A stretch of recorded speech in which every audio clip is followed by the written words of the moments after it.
Behold, one of the first true rock and roll songs. This one is all about coolness, swagger, and of course, the rebellious spirit of rock and roll. You'll only need 3 chords to play it. In this video, I want to share with you Blue Suede Shoes as recorded by Elvis. Now, it was originally written by Carl Perkins, but this is the Elvis version, and it starts off like this. Well, here's 1 for the money, 2 for the show, 3 to get ready now.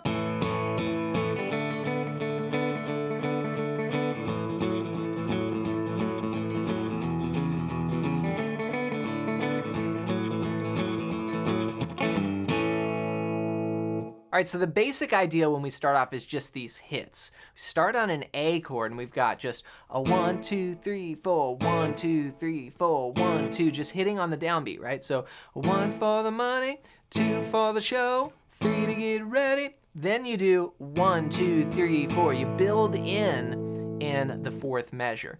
Now I did add this little kind of up drag here on the A chord and then a little bend, a bluesy bend on the 3rd fret of the low E like this. 2, 3, 2, 3.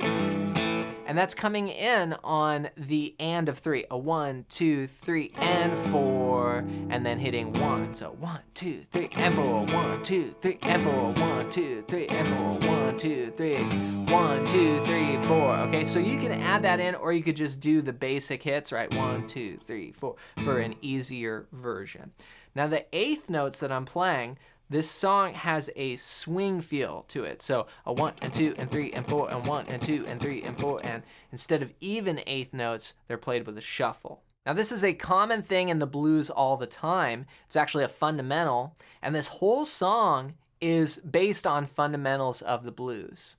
And if you want to play songs like this faster, then knowing these fundamentals will help make everything so much easier.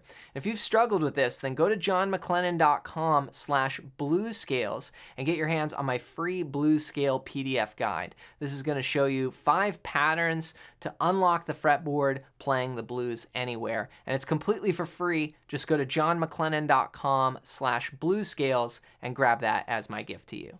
From there, we go into a blues rhythm pattern, and we're going to play this.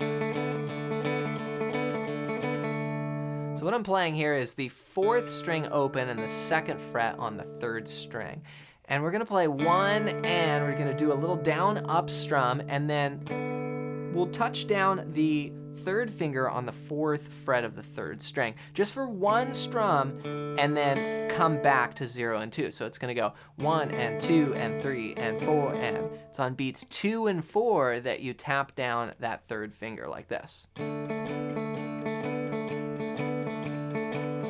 Then we go to A. We're going to play the same thing but shift up 1 string. Okay, so that's 1 and 2 and 3 and 4 and 1 and 2 and 3 and 4 and 1 and 2 and 3 and 4 and 1 and 2 and 3 and 4, and then we go to E, which is playing the low E string and the 2nd fret on the A string. We'll go 1 and 2 and 3 and 4, and just for 1 bar, then shift to D, 1 and 2 and 3 and 4, and then back to A, 1 and 2 and 3 and 4 and 1 and 2 and 3. Then you can go and go back to the hits. So here's the whole first part so far. It sounds like this. 1, 2, 3. 1 for the money, 2 for the show, 3 to get ready now.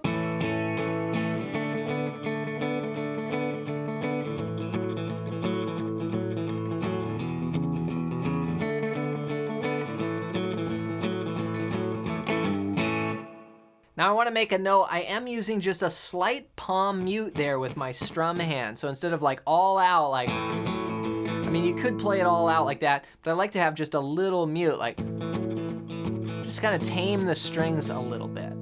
All right, so this is all based on something called a 12-bar blues progression, which is another common fundamental of the blues. But this next part stretches it out a little bit, and we have these hits.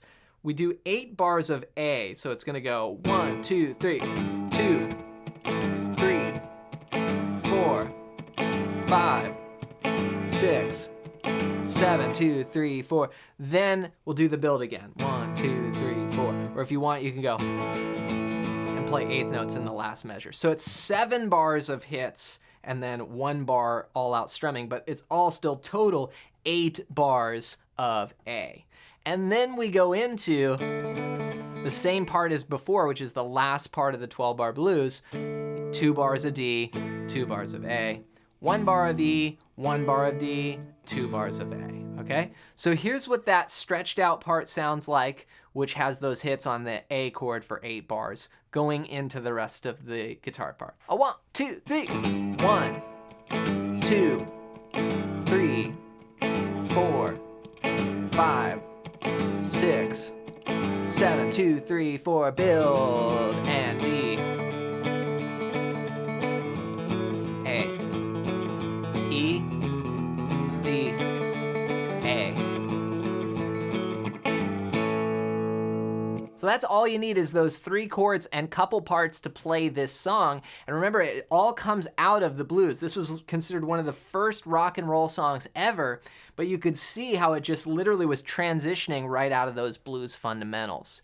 And if you want to improve this so you can play songs faster and jam like the old school masters, then go to johnmclennan.com/bluescales and get your hands on my free blues scale PDF guide. This is going to show you 5 patterns that are the easiest and fastest ways to play the blues scale anywhere on the neck, which again is one of these fundamentals that's going to help you for soloing, it's going to help you for understanding the neck, and it's also going to help you learn songs faster.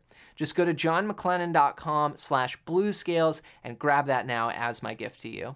Hope you enjoyed this video. If you did, you might like this one next.